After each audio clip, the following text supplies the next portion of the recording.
If you think this crisis in the Middle East is just another cycle of tension and diplomacy, then what happened this week should change that assumption completely. Because a message released by Iran's Revolutionary Guard wasn't written for analysts or diplomats alone, it was written for the world, especially for Washington. It made a declaration that was not temporary, not conditional, and not negotiable. It stated that controlling the Strait of Hormuz and maintaining its deterrent pressure over the United States and its regional allies is not a short-term tactic, but a permanent strategy of the Islamic Republic. That single framing changes the entire nature of this conflict because it removes the idea of compromise from what the world assumed was a bargaining chip and replaces it with something far more rigid. A long-term geopolitical doctrine. At the same time this message was being circulated, Iran's foreign minister was not standing still. He was traveling across a carefully sequenced diplomatic path that revealed more than any public speech could. His journey led him first into discussions with Pakistan, then to Oman, and finally to Russia. Each stop was not random, and each meeting built on the previous one like pieces of a structured design. And at the center of this sequence was a message that was quietly being carried toward Washington itself: Iran's new terms for de-escalation. But the most striking moment came when he arrived in Russia. In St. Petersburg, sitting directly across from Vladimir Putin, something unusual happened in full view of the world.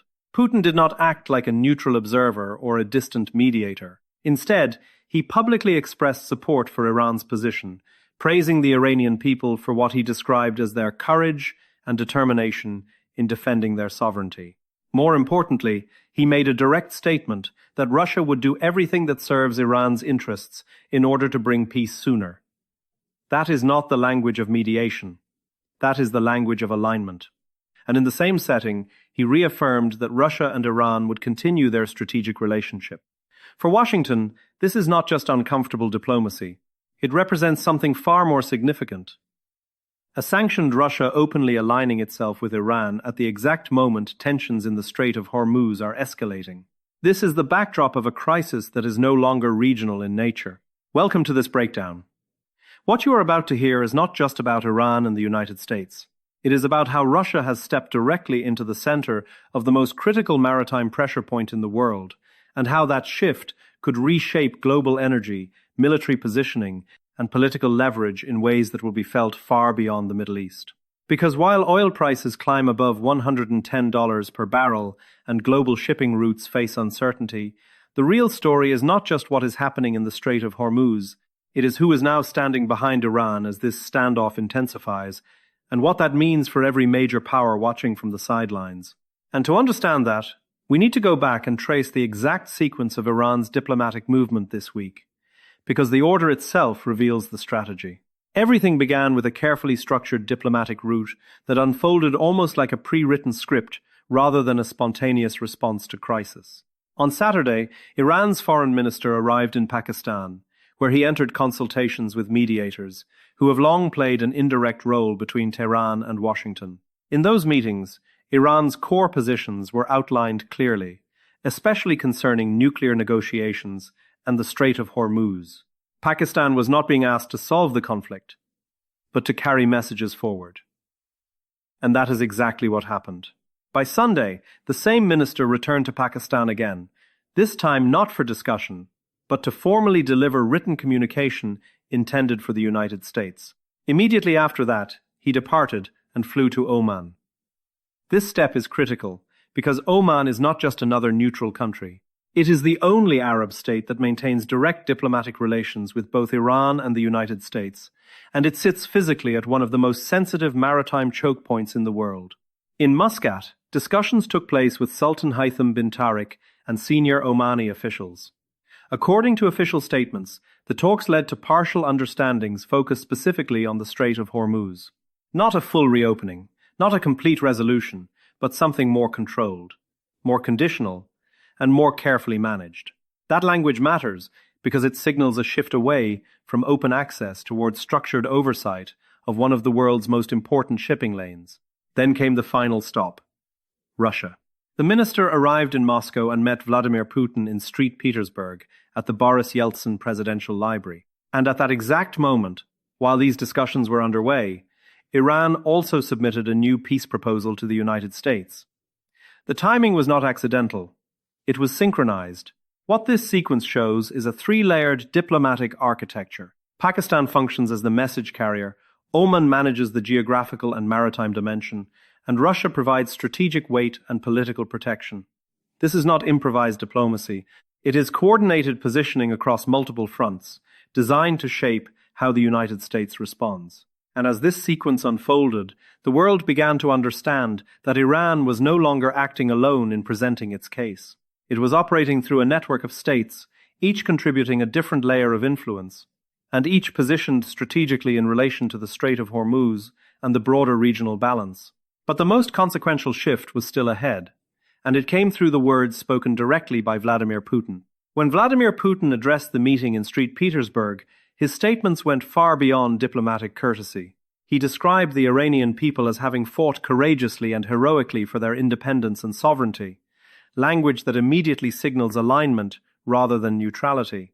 But the most significant part came next, when he stated clearly that Russia would do everything that serves Iran's interests so that peace can be achieved as soon as possible. That phrasing is critical because it places Russia not as a neutral intermediary, but as an active supporter of one side's objectives. In diplomatic terms, this shifts the entire dynamic of the conflict. Russia is not simply observing or advising. It is positioning itself inside the framework of Iran's strategy. He went further by confirming that Russia and Iran intend to continue their strategic relationship. At the same time, Russia's defense minister met with Iranian officials and reinforced the same message, stating that Moscow supports diplomatic resolution while also backing Iran's sovereignty and territorial integrity. Taken together, these statements form a unified position rather than isolated remarks. Putin's aide later added another dimension, explaining that Russia would review signals from Iran, the United States, and Israel before forming its own perspective. That detail suggests something even more important. Russia is not just supporting Iran, it is inserting itself into the decision-making architecture of the negotiation process itself. Analysts in Russia have already begun interpreting this as part of a broader strategy. Some suggest that Iran's diplomatic outreach is designed not only to de-escalate tensions, but also to reshape how success is defined in any potential agreement. In this framing, both the United States and Iran may be seeking an outcome they can each present as a victory, even if the underlying disputes remain unresolved. And that is where Russia's role becomes strategically valuable. If it can help structure a deal where both sides can claim success without fully conceding their core positions, it positions itself as an indispensable broker in one of the world's most sensitive conflicts. But that potential outcome also carries a deeper implication. It suggests that the Strait of Hormuz, nuclear negotiations, and regional military positioning are no longer separate issues. They are now being bundled into a single diplomatic architecture where perception of victory may matter as much as actual resolution. And that brings us directly to the next phase of this unfolding situation, where Iran's own proposal reveals how carefully this structure is being constructed. The most important development from Iran this week did not come in a speech or a press conference, but in a formal proposal delivered through diplomatic channels. According to multiple international reports, Iran's position outlines a two-track approach that separates maritime security from nuclear negotiations in a way that fundamentally changes the leverage structure of the entire conflict. On the first track, Iran proposes reopening the Strait of Hormuz in exchange for the United States lifting its naval blockade on Iranian ports. This would restore shipping flows and reduce immediate economic pressure, especially on global energy markets that are already strained by rising prices. On the surface, this appears to be a mutual de-escalation step, where both sides withdraw certain measures. However, the second track is where the real complexity emerges. Nuclear negotiations would be moved to a separate process entirely, without a fixed deadline and without immediate preconditions tied to the maritime agreement. This means the most sensitive issue in the conflict would be delayed, not resolved. What this effectively creates is a situation where the Strait of Hormuz becomes decoupled from nuclear leverage. Once reopened under this framework, the United States would lose one of its primary pressure tools, while Iran would retain the strategic ability to reassert control over the waterway in future disputes. From a strategic standpoint, this is why some analysts argue the proposal is not simply about peace, but about restructuring leverage over time. Because once the strait returns to operation under new conditions, the precedent for conditional access is established. At the same time, Iran's Revolutionary Guard reinforced a more permanent stance publicly, stating that Hormuz control is not a temporary bargaining position, but a long-term strategic doctrine. That language removes ambiguity. It signals that, even in a negotiated scenario, Iran sees the strait not as something to fully surrender, but as something to manage and potentially leverage again in the future. This is where the tension becomes visible. The United States is being asked to give up immediate pressure in exchange for partial normalization of shipping routes, while nuclear uncertainty is pushed into the future. For Washington, that creates a dilemma where short-term stabilization may come at the cost of long-term strategic leverage. And as this debate unfolds, the role of regional intermediaries like Oman becomes even more important, because they are now positioned at the physical and diplomatic center of how the strait itself may be governed moving forward. Oman's role in this crisis is far more significant than it may appear at first glance. Geographically, it sits on both sides of the Strait of Hormuz, sharing control of the narrow passage with Iran. This makes it uniquely positioned to influence any future arrangement regarding maritime access. Politically, Oman has long maintained balanced relations with both Tehran and Washington, allowing it to function as a quiet but essential mediator. During recent discussions in Muscat, the language used in official statements was deliberately cautious. Rather than confirming full reopening or unconditional access, the agreement referenced partial understandings focused specifically on the strait. That choice of wording suggests a framework built around regulation rather than unrestricted flow. In practical terms, this could mean any number of controlled mechanisms, such as monitored transit, coordinated passage schedules, or even indirect approval systems for certain categories of vessels.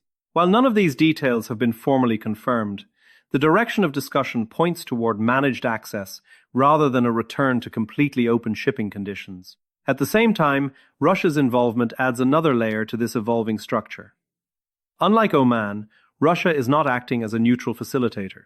Its leadership has explicitly stated support for Iran's position and pledged to act in ways that serve Iranian interests. This shifts Russia into a role where it is both a diplomatic actor and a strategic ally within the same negotiation environment. Meanwhile, China remains a quieter but structurally important player.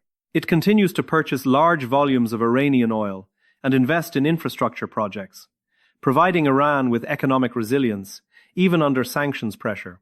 While China avoids direct political alignment in public statements, its economic involvement ensures that Iran maintains access to critical financial and trade channels. Taken together, these dynamics form a layered geopolitical system. Oman manages geography, Russia provides strategic backing, and China provides economic stability. Iran operates within this network while negotiating with the United States, which is simultaneously managing military positioning, energy market pressure, and domestic political constraints. This is no longer a simple bilateral dispute. It has become a multi-power system, where every actor plays a different role in shaping outcomes around the Strait of Hormuz. And as all of these pressures converge, the central question facing Washington becomes increasingly difficult to answer. At the center of this entire crisis is a decision that has no easy outcome. The United States is now facing a scenario where accepting a partial agreement could stabilize shipping routes and lower immediate energy pressure, but at the same time leave unresolved the deeper nuclear issue that originally triggered the confrontation. Rejecting that agreement, however, could sustain military and economic pressure while keeping global oil prices elevated and further strengthening the positions of Russia and China as alternative centers of influence. Inside Washington, the dilemma is not theoretical, it is immediate. Oil prices above $110 per barrel are already affecting inflation, energy markets, and political pressure at home. At the same time, military assets remain positioned in the region, and the ceasefire environment remains fragile, with both sides signaling readiness for renewed escalation. If a deal is accepted under current terms, Iran secures recognition of its ability to influence the Strait of Hormuz as a strategic asset, while also preserving ambiguity over its nuclear program. If the deal is rejected, the confrontation continues, but so does the economic and geopolitical cost, not just for the United States, but for its allies across Europe and the Gulf. In the background, Russia and China are watching two different dimensions of the same crisis. Russia is actively positioning itself as a power broker capable of shaping outcomes where Washington struggles to maintain control. China, meanwhile, is focused on long-term economic stability, quietly securing energy flows and infrastructure investments that will outlast the current conflict. And so the Strait of Hormuz has become more than a maritime choke point. It has become a test of global power distribution, where military presence, economic dependency, and diplomatic influence are all converging in real time. What makes this moment different is not just the tension itself, but the structure surrounding it. Multiple powers are now embedded in the outcome. Iran is no longer isolated. Russia is no longer neutral. China is no longer passive. And the United States is no longer operating without constraints. This is the reality shaping every decision being made behind closed doors. And as negotiations continue, the world is watching not just whether a deal is reached, but what kind of global order is being built in the process.